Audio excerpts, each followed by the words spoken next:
আজকে আমি তোমাদের সাথে এমন একটা পিঠার রেসিপি শেয়ার করছি। এই পিঠাটা দেখতে কিন্তু অনেকটাই পাস্তার মতো, কিন্তু খেতে কিন্তু অসম্ভব মজাদার। আর এই পিঠাটা কিন্তু প্রথমবার আমি ট্রাই করেছি। মাত্র 4টি উপকরণে কিন্তু এই পিঠাটা তোমরা বানিয়ে ফেলতে পারবে।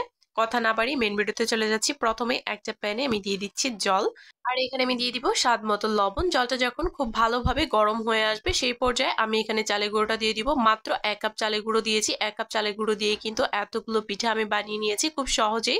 চালের গুঁড়োটা দেওয়ার পরে খুব ভালোভাবে নেড়ে চেড়ে এটাকে আমি চুলা থেকে নামিয়ে নিব।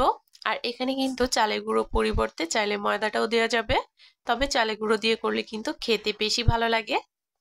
আমি কিন্তু চুলা থেকে এটাকে নামিয়ে নিলাম। এখন কিন্তু এই ডোটাকে আরো বেশ কিছুক্ষণের জন্য আমি ময়াম দিয়ে নিব। আর আজকের পিঠার পুরের জন্য কিন্তু আমি নারকেল আর গুড় দিয়ে খুবই মজাদার একটা পুর বানিয়ে নিব। এখানে কিন্তু তোমরা চাইলে অন্য কোনো পুরো বানিয়ে নিতে পারো, তবে আমার কাছে কিন্তু নারকেল আর গুড়ের পুরটাই বেশি ভালো লাগে। প্রথমে এখানে আমি দিয়ে দিলাম হাফ কাপের থেকে একটু কম পরিমাণে গুড়। আর এখানে আমি দিয়ে দিয়েছি নারকেল। হাফ কাপ গুড়ের জন্য কিন্তু এখানে 1/3 কাপ অথবা 1/4 কাপ নারকেল দিলেই হবে। এখানে কিন্তু নারকেলটা আমার ডিপে সংরক্ষণ করা ছিল, যার কারণে কিন্তু একটু শক্ত। যাই হোক, কিছুক্ষণ জাল করার পরেই কিন্তু নারকেলটা একদম নরম হয়ে গিয়েছে। গুড়ের সাথে খুব ভালোভাবে এটাকে প্রথমে জাল করে নিয়েছি। আর সবশেষে এখানে আমি কিছুটা পরিমাণে চালের গুঁড়ো দিয়েছি, প্রায় 1 চা চামচের মতো। খুব ভালোভাবে জাল করে কিন্তু এটাকে আমি নামিয়ে নিয়েছি। ওটাকে একটু ঠান্ডা করে নিব। আর এইদিকে কিন্তু আমি একটা রুটি বেলে নিব। এখান থেকে কিন্তু আমি কোনো রকম লেচি কাটিনি, বড় করে একটা রুটি আমি বেলে নিচ্ছি চতুর্ভুজ আকারে। চারদিকের অংশটা কিন্তু কেটে বাদ দিয়ে দিতে হবে। প্রথমেই চারদিকের অংশটা আমি কেটে বাদ দিয়ে দিচ্ছি, আর তারপর মাঝখানের অংশটাকে আমি 5টা ভাগে ভাগ করে নিব। মানে এখানে কিন্তু 1 ইঞ্চি পরিমাণ কাট করে নিলেই হবে। যে নারকেল আর গুড়ের পুরটা আমি বানিয়ে রেখেছিলাম, এখন সেই পুরটা আমি দিয়ে দিব মাঝখান বরাবর। প্রত্যেকটার মধ্যেই কিন্তু এটাকে দিয়ে দিব। আর তারপরে কিন্তু খুব ভালোভাবে সিল করে দিতে হবে। সবগুলোর মধ্যে কিন্তু নারকেলের পুরটা আমি খুব ভালোভাবে দিয়ে দিয়েছি। এখন মুখটাও খুব ভালোভাবে বন্ধ করে দিতে হবে, যেন পুরটা ভেতর থেকে বের হয়ে না আসে। আর যেহেতু এটা চালের রুটি, বারবার কিন্তু ফেটে ফেটে আসতে পারে। এখানে কিন্তু চাইলে তোমরা ময়দা দিয়েও করতে পারো। ময়দা দিয়ে করলে কিন্তু খুব ভালোভাবে করে ফেলতে পারবে। আর চালের গুঁড়ো দিয়ে করলে কিন্তু খেতে একটু বেশি ভালো লাগে। সবগুলোই কিন্তু আমি রোল করে নিয়েছি। এখন এখান থেকে কাট করে নেওয়ার পালা। রোলগুলো কিন্তু বেশ অনেকটাই মোটা হয়েছে, যার কারণে কিন্তু আমি একটু ছোট ছোট করে কাট করে নিচ্ছি। তোমরা চাইলে কিন্তু রোলগুলো আরো একটু চিকন করে একটু লম্বা লম্বা করে কাট করে নিতে পারো। এতে করে কিন্তু একদম হুবহু পাস্তার মতোই দেখতে লাগবে।